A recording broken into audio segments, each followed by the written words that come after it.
मालती एक रिक्शे में अपने बीमार पिता को अस्पताल लेकर आई और डॉक्टर ब्रजेश के पैर पकड़कर रोने लगी।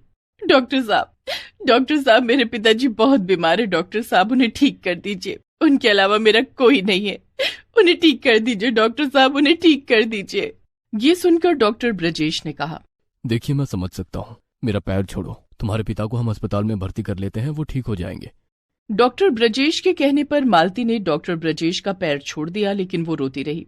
उसके पिता नरेश को अस्पताल में एडमिट कर लिया गया। मालती अपने पिता को अस्पताल में छोड़कर पैदल घर जा रही थी। आसमान में काले बादल छा रहे थे, बिजली कड़क रही थी।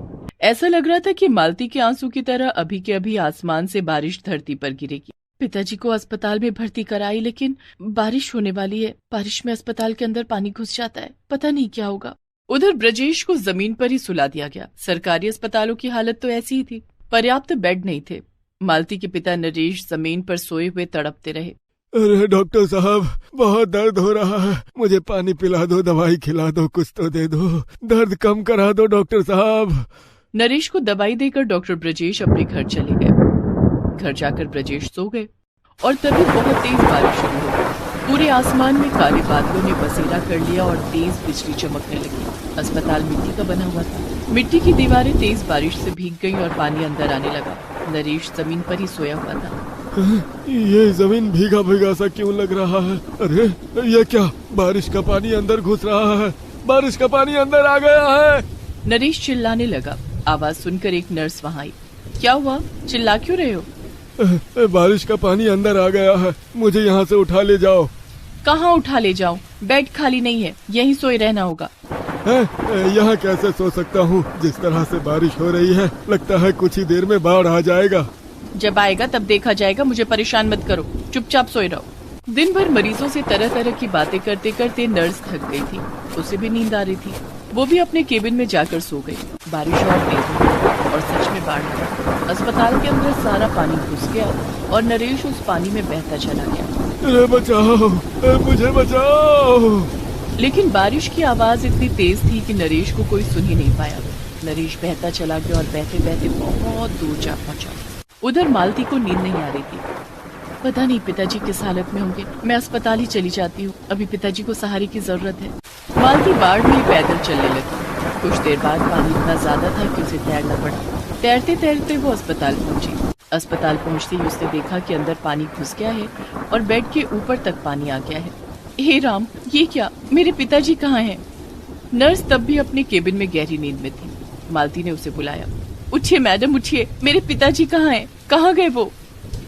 नर्स नींद से उठी और चारों ओर देखकर हैरान हो गई। मुझे नहीं पता तुम्हारे पिताजी कहाँ हैं, पानी में तो नहीं बह गए? क्या, पानी में? मुझे मेरे पिताजी को ढूंढना होगा। अभी के अभी डॉक्टर साहब को बुलाइए, बाकी मरीजों की हालत बहुत बुरी है। सच में बाकी मरीज चिल्ला रहे थे, अरे बचाओ, अरे हमें बचाओ, अरे हम डूब रहे हैं, हमें बचाओ। नर्स ने डॉक्टर ब्रजेश को कॉल किया। वो नींद से उठे और बाहर देखकर कहा, बाहर तो पानी ही पानी है, मुझे अस्पताल से घर आना ही नहीं चाहिए था। अब मैं जाऊंगा कैसे? मुझे तो तैरना भी नहीं आता है। ये सुनकर मालती ने कहा, मेरे पास नाव है, मेरे पापा मछुआरे थे ना, मैं नाव लेकर आपको लेने आती हूँ। मालती नाव लेकर डॉक्टर ब्रजेश के घर गई और उस पर सवार होकर ब्रजेश को अस्पताल लाई। डॉक्टर साहब, मेरे पिताजी कहीं नहीं मिल रहे हैं, कुछ कीजिए डॉक्टर साहब, मेरे पिताजी को ढूंढ दीजिए। तुम चिंता मत करो, मैं कुछ करता हूँ, लेकिन उससे पहले हमें बाकी मरीजों के लिए कुछ इंतजाम करना पड़ेगा। ये मिट्टी से बना हुआ अस्पताल ज्यादा देर तक बाढ़ और बारिश सह नहीं पाएगा। हमें इन लोगों को कहीं और ले जाना होगा। लेकिन कहाँ? अस्पताल के अलावा और कोई जगह भी तो नहीं है। लेकिन हम जगह बना सकते हैं। मतलब मैं गांव के लोगों के साथ मिलकर एक काम चलाने लायक बांस का अस्पताल बना सकती हूँ। उसके अंदर सभी को ले जाया जा सकता है। बांस का होगा इसलिए वो पानी में डूबेगा नहीं, सभी वहाँ आराम से रह सकेंगे। बहुत अच्छा मालती, तुम गांव वालों को बुला कर लाओ और वही करो। उसके बाद हम सभी मिलकर तुम्हारे पिताजी को ढूंढेंगे। मालती ने तुरंत सारे गाँव वालों को बुलाया और सभी मिलकर बांस काट कर बांस का अस्पताल बनाने लगे। कुछ ही देर में बांस का टेम्परेरी अस्पताल बनकर तैयार हो गया। मालती नाव में सभी मरीजों को बांस के अस्पताल में लाने लगी।